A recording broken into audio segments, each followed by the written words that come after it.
Hola estudiantes, profes y familias. Soy Brian Pérez de Enseñanza y Herramientas Digitales y en este video veremos qué son las formas de gobierno y cuáles son sus tipologías clásicas. ¿Están listos?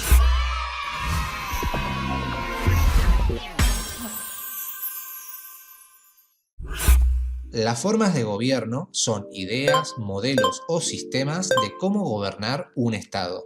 Hacen referencia a la cantidad de personas que gobiernan, de qué manera ejercen el poder, qué órganos o instituciones de gobierno existen en el mismo, qué funciones cumplen cada una y cómo se relacionan entre sí.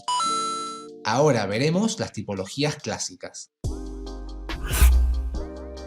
Conocerlas nos ayudará a entender mejor las formas de gobierno que existen hoy en día. Una tipología es un modelo o categorización de elementos que permiten una clasificación, la cual nos facilita compararlos y diferenciarlos sistemáticamente, según los criterios seleccionados, es decir, según qué aspecto vamos a analizar. En este caso, hubo distintos pensadores que a través de la historia abordaron las formas de gobierno, según su perspectiva y las particularidades de sus respectivas épocas, aportando ideas, teorías y conocimientos útiles que otros pensadores irían retomando para ir perfeccionando las distintas maneras en las que se gobiernan los estados. Las tipologías clásicas de las formas de gobierno son tres: la de Aristóteles en el siglo IV a.C., la de Maquiavelo durante el siglo XV y la de Montesquieu en el siglo XVIII. Aristóteles clasifica las formas de gobierno de acuerdo a dos criterios. Primero, el número de gobernantes, uno, pocos o muchos. Y segundo, el interés al cual sirven. Este punto a veces es más difícil de entender, pero tengamos presente los siguientes lineamientos. Si los gobernantes sirven al bien común, buscarán favorecer a toda la comunidad, satisfacer las necesidades del pueblo, garantizar su seguridad, aplicar correctamente la justicia, promover la paz y la prosperidad. Cuando esto ocurre, las formas de gobierno se consideran formas puras. O por el contrario, si los gobernantes persiguen el beneficio propio, se concentrarán en acumular riquezas, incrementar su grandeza, fama o reputación, aprovecharse de las ventajas o beneficios que ofrece el poder, incluso a costa o en desmedro de los intereses del pueblo. En estos casos, se consideran formas impuras, deformaciones o versiones corruptas de las mismas. Recuerden que la integridad es el valor que dicta la forma correcta de hacer las cosas y que la corrupción es su contravalor, su opuesto. Hago estas aclaraciones porque siempre que analicemos una forma de gobierno es conveniente preguntarnos ¿en beneficio de quién se está gobernando? Luego ubicar otras características propias de cada una y así nos será mucho más sencillo orientarnos. Entonces, según Aristóteles, cuando gobierna una persona, un rey, en beneficio de su pueblo, se denomina monarquía, gobierno de uno.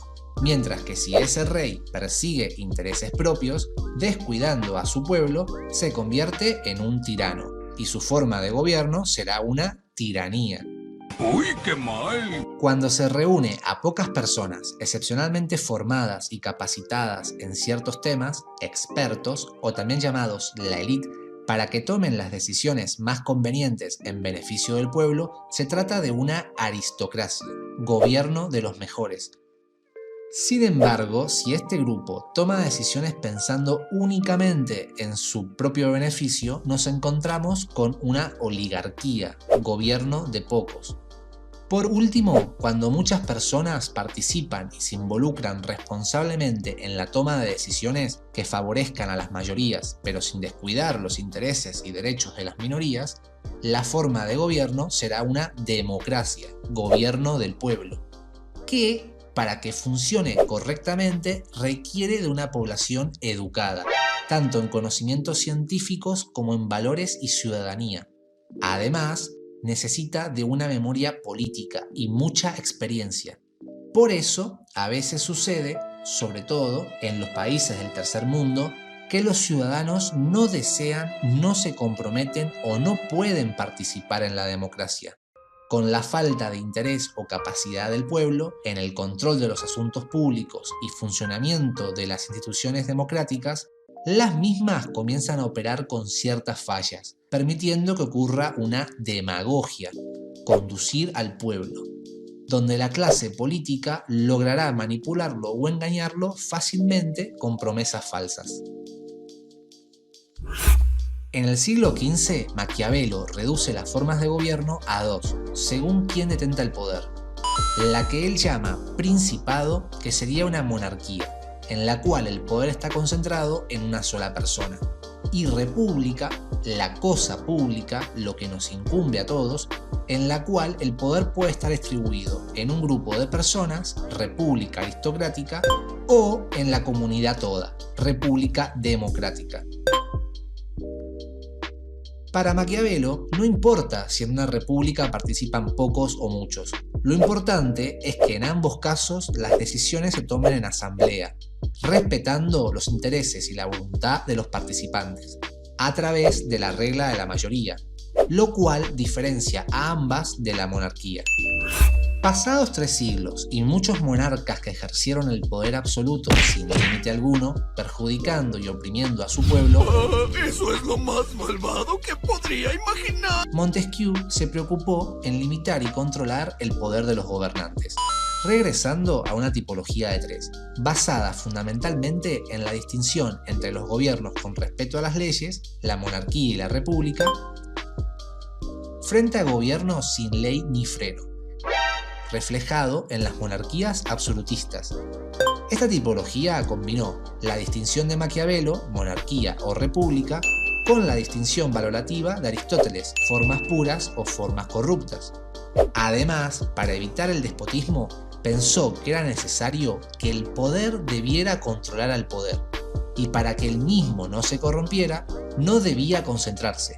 Entonces, Montesquieu empezaría a pensar cómo separar el poder en diferentes órganos o instituciones de gobierno, con funciones específicas, idea que fue evolucionando y en la actualidad reconocemos la existencia del poder ejecutivo, legislativo y judicial en la mayoría de los estados de derecho, gracias a la teoría de la separación de los poderes del Estado.